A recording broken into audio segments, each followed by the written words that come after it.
I'd like to invite everybody that's watching this right now to check out NAILD.org and also Keystone Technologies. Go to KEYSTONETECH.com. That's right. We talked about before how they're reducing their SKUs as distributors by giving color selectability, wattage selectability, and many of their products makes it a lot easier, a lot less product you need to stock, and a lot more flexibility for the end user.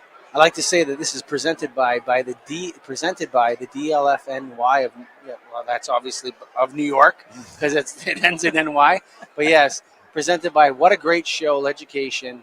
I'm here. We're pleased to be joined by Wendy Kaplan and Craig Fox of LEDucation of this particular event. Wow, has this gone past your wildest dreams, Craig Fox? It certainly has, Mike. But just like 1 foot past my wildest dream. You don't understand my wildest dream. What exactly is your guys' role here, Wendy and Craig, I guess? So we have been the presentation chairs. I've been with it at least 18 years, and Craig joined like sometime when fire was being developed. And we've really seen it grow tremendously. So we've since expanded our team to include Shaun Fillion, who'll be jumping in a little bit. And we're so happy to be here with you. And these are education sessions that you're in charge of? They're educational sessions, and we had so many great submittals that we decided to include virtual when the pandemic was going on, and they just went viral. And so we now have people participating from all over the world. I believe we had, Shaun, correct me if I'm wrong, 11,000 people sign up or something crazy like that. Wow.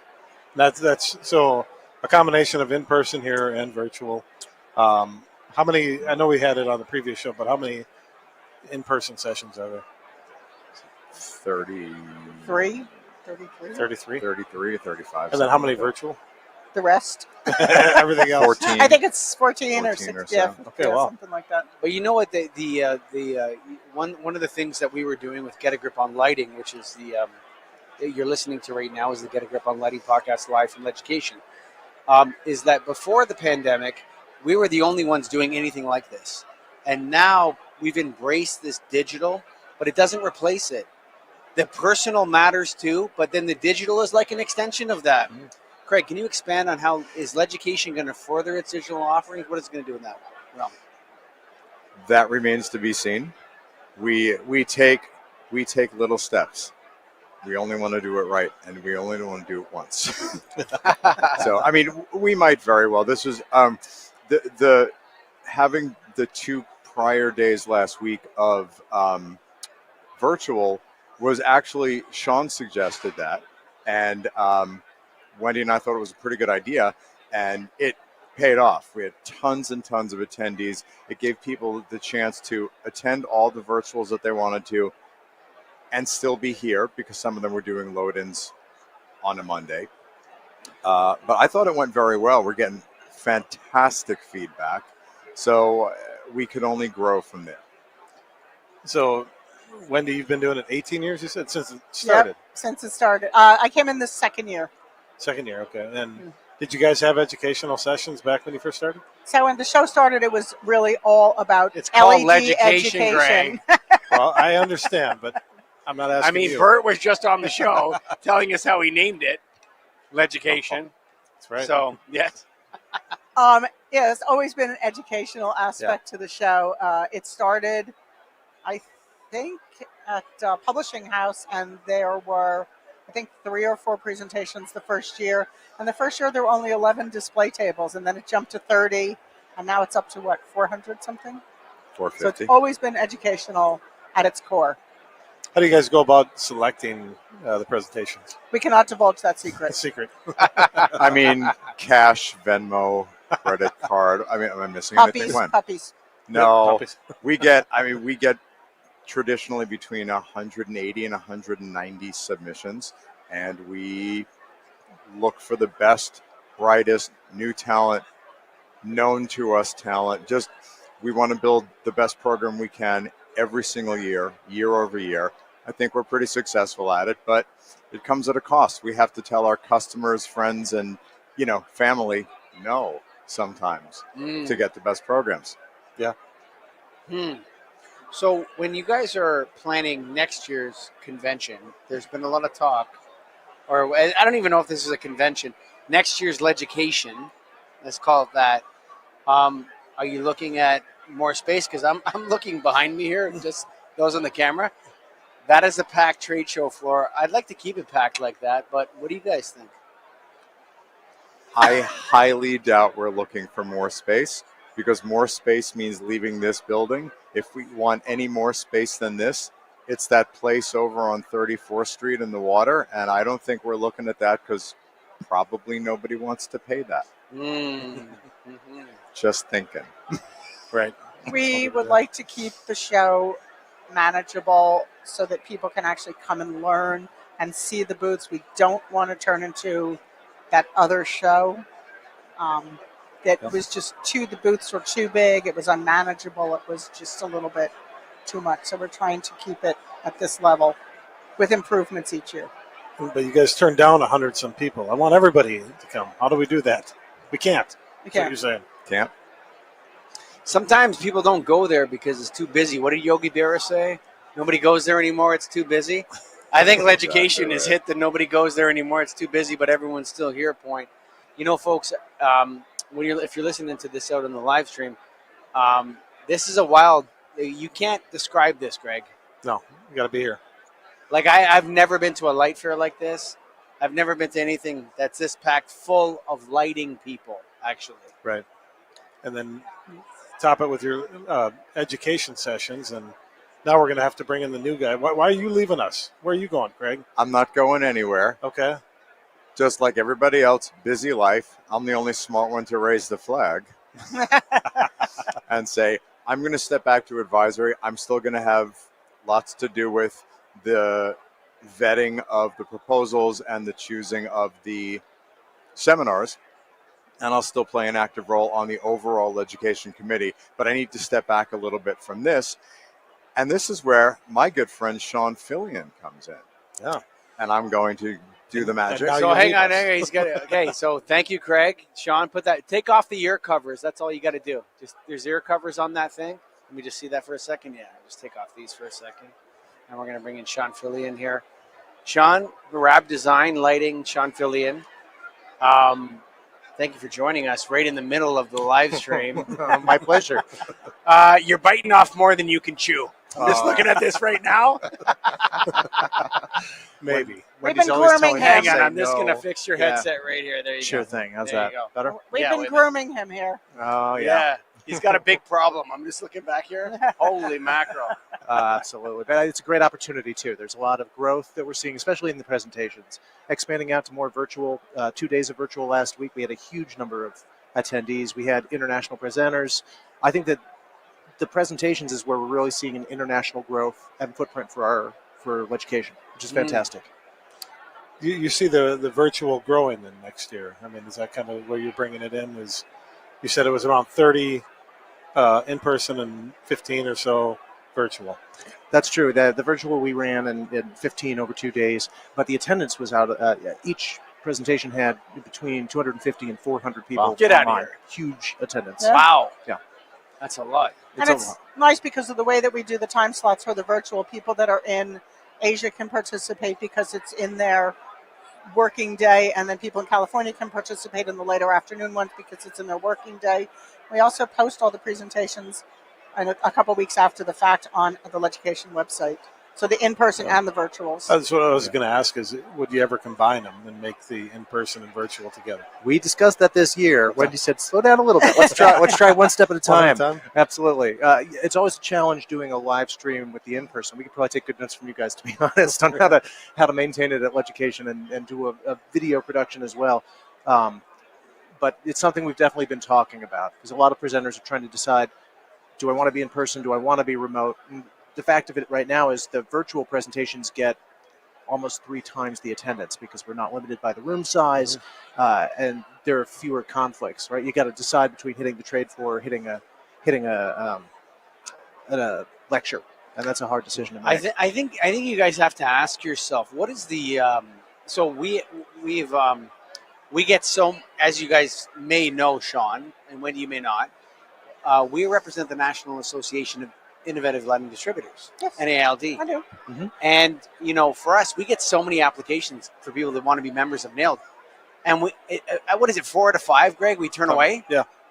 Like we have to turn away so many people because they don't have light bulbs in warehouses. Mm-hmm. Like, Yeah. You know what I mean? Like you don't have light bulbs in a warehouse. You can't be a member of Nailed.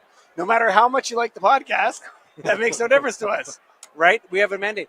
Has the DLFNY, which is presenting this show, like we have presented by the National Association of Independent Lighting Distributors, the Lighting Controls podcast, Restoring Darkness, Get a Grip on Lighting. This is presented. Has it passed the mandate of the DLFNY? Is it bigger than that? No. It is the DLFNY show. The presentations, however, are sponsored by the IESNY. NYC. Yes.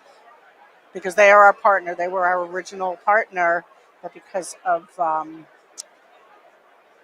just some certain things, they could not do a show this size, so they are our educational partner. Absolutely. But we do think that the mission for DLF, as well as IES in some respects, is to educate on lighting. And education, I cut my teeth going to this show as an attendee, listening to the lectures. That's how I got interested over the course of the last, 20 years almost at this point. Sounds like Greg and I. Yeah. That I think that because the booths are smaller in the show, everything is more accessible, more touchable. I always send my students, I run a master's program for New York School of Interior Design and Architectural Lighting as well. I always send my students here to walk through, meet manufacturers, talk about how optics are designed, talk about the quality of sustainability in the luminaires. This is a great learning experience for them. It's not just a show. It's a fantastic learning experience. Now, may I take a step back? Okay. I was in Germany 2 weeks ago with Greg, and we're at Lighted Build.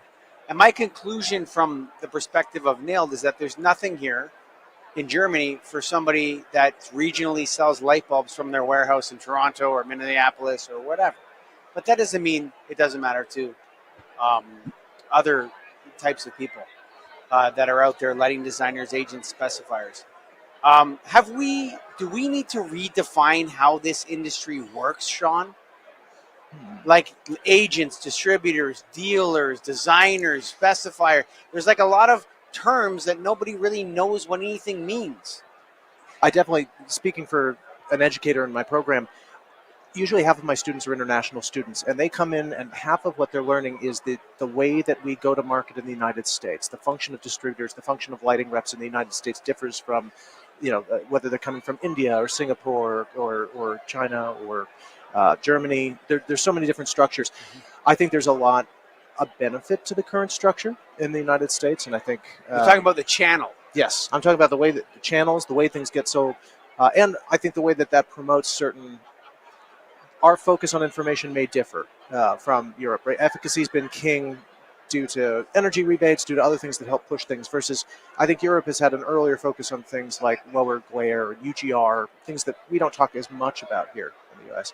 But we're seeing some pivot. I mean, LEDucation is a great conference to get into those conversations because we've got a good mix of academics, designers, as well as distributors, contractors, reps. Everybody's on the floor.